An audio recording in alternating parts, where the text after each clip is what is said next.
Leader. Morning, everybody. Good morning. Trump's first 100 days have been a complete and total disaster, and House Republicans own all of it. Instead of functioning as a check and balance on an out-of-control executive branch, which was the intentions of the framers of the Constitution, including James Madison, who said that Congress at its best should be a rival to the executive branch, House Republicans have functioned as a rubber stamp for Donald Trump's extreme agenda, period, full stop. That extreme agenda has done nothing to lower the high cost of living in the United States of America, notwithstanding all of the big, bold promises that Donald Trump and Republicans made on the campaign trail that they were going to make life more affordable for the American people. What has happened is that life is getting more expensive for the American people. Donald Trump and House Republicans are crashing the economy in real time, and they are driving us toward a painful Republican recession. The whole thing is a complete and total disgrace. And the American people are paying attention. They see it. They know it, and House Republicans are going to be held accountable for it. Questions? Good morning, thank you. No mic today? No mic today. No mic today. We're short on crews. So, needs another guy there. In any event, obviously you guys are arguing against the reconciliation package. If you guys aren't able to convince voters to get to these Republicans, get to the president, say, you know, kill this bill, will you have failed in that mission? No. Why not? Our objective is to find 4 Republicans to do the right thing to stop the largest cut to Medicaid in American history, which will hurt families, hurt children, hurt seniors, hurt people with disabilities, hurt veterans, and hurt everyday Americans. And if Republicans are successful in jamming down an extreme budget into signature into law, then they own that. It's on them. They're the ones that claim they have some big, bold, beautiful mandate. They have no mandate to end Social Security as we know it. They have no mandate to dramatically cut the health care of the American people. They have no mandate to take food out of the mouths of children. And at the end of the day, if they successfully jam this reckless budget down the throats of the American people, the voters will hold them accountable. Mr. Leader, can you just clarify your position with a simple yes or no? Do you support your members going to El Salvador, particularly in terms of the situation involving Kilmar Abrego Garcia? Just yes or no? Support what members? The members that went? I've had nothing. Any Democratic member going. We'll cross that bridge when we get to it. In terms of the report that alleged that members of House Democratic leadership had some phantom conversation with either the members who took a trip to El Salvador or any other members, that is a complete and total fabrication. The only statement that was made to members who went to El Salvador was, "Welcome back. We are glad you have returned safely." Vice President Harris gave a big speech in San Francisco last night. She re-entering the political scene. Want to get your reaction to that. You talk about a more is more environment. Do you welcome her back to the political scene? Do you think that she's going to help the Democratic cause? And she mentioned 3 of your members, Congresswoman Ocasio-Cortez, Jasmine Crockett, and Maxwell Frost, as members who she has found inspiration from for their work leading the resistance. What is your reaction to that as well? I think she's an incredibly important voice, and we, of course, continue to welcome her thoughts and ideas. And on the members she mentioned as leaders of the resistance against Trump. It's a great shout out for them. Thank you, Mr. Leader. With Congressman Shri Thanandar recently introducing articles of impeachment, is it productive for Democrats to be focused on this right now, and why? He gave an entire speech that was about 25 minutes long, laying out the moment that we find ourselves in after the debacle of Trump's first 100 days, and also articulating our view about what needs to be done to make life better for the American people, focused on this principle that in America, when you work hard and play by the rules, you should be able to have an affordable home, educate your children, have access to high-quality health care, have a good paying job, and be able to retire with grace and dignity. So I haven't had a conversation with Shri.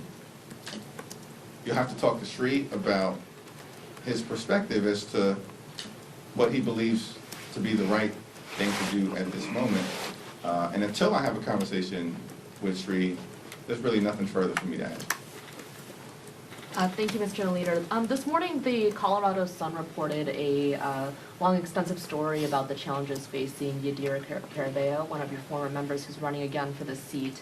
Do you think she should drop out of the race, given what's been reported based off treatment of staff for mental health challenges, et cetera? I haven't read the story, and I haven't had a conversation with Yadira, so it'd be inappropriate for me to comment until I've given her the respect of both reading the story and having a direct conversation with her. She was a former colleague. Mr. Leader, I know you said you didn't want to speculate about the future of the Oversight Committee, but now you have several of your members that are openly jockeying for that ranking member position.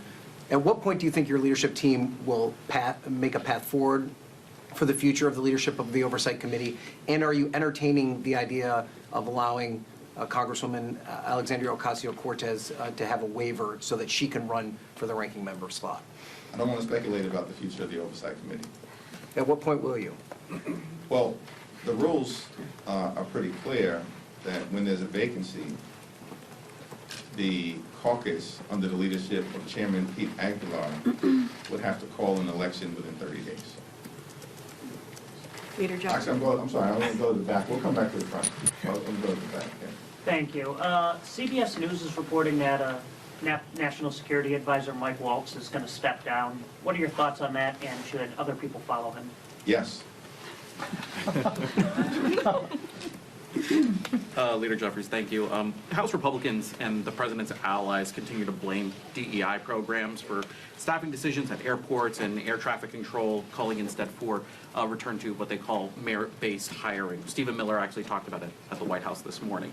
How do you respond to the idea that diversity initiatives and merit are mutually exclusive, and what would you say to Americans who might be concerned about safety being compromised by these narratives?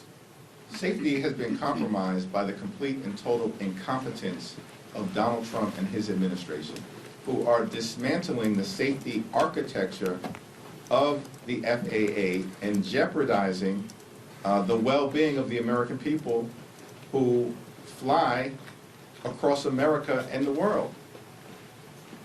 From the very beginning of this administration, Donald Trump and his lackeys have been dismantling the FAA, jeopardizing flight safety, and putting Americans in danger. This group right now is falling apart, despite all of the concerns that somehow Donald Trump and Republicans had Democrats on the run, and it was all inevitable, and they have some big mandate.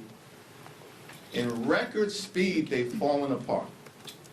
No surprise to some of us who believe that all of the talk, that this was somehow the dawn of a new era, is actually what was going to occur in the United States of America. Donald Trump is the most unpopular president in his first 100 days in American history. What happened to that so-called mandate? It never existed, one, and to the extent it existed in their mind, in some MAGA thought bubble, it has completely evaporated. Leader Jeffries, you recently came out and endorsed legislation to ban lawmakers from trading individual stocks.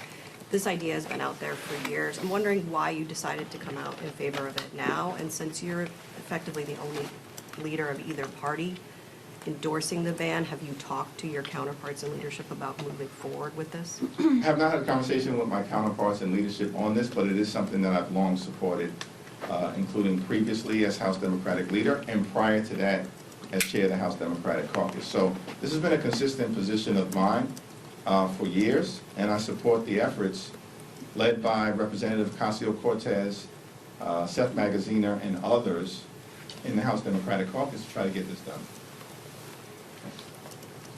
Okay. Leader Jeffries. Oh, I'm sorry, but go ahead. Oh, I'm sorry. Go ahead. We'll get both of you in. So I know you talked about this earlier, but Al Green is planning on speaking in the House today about impeachment. Is there any point in the future when you plan on putting your foot down on this and giving a public statement of approval or disapproval?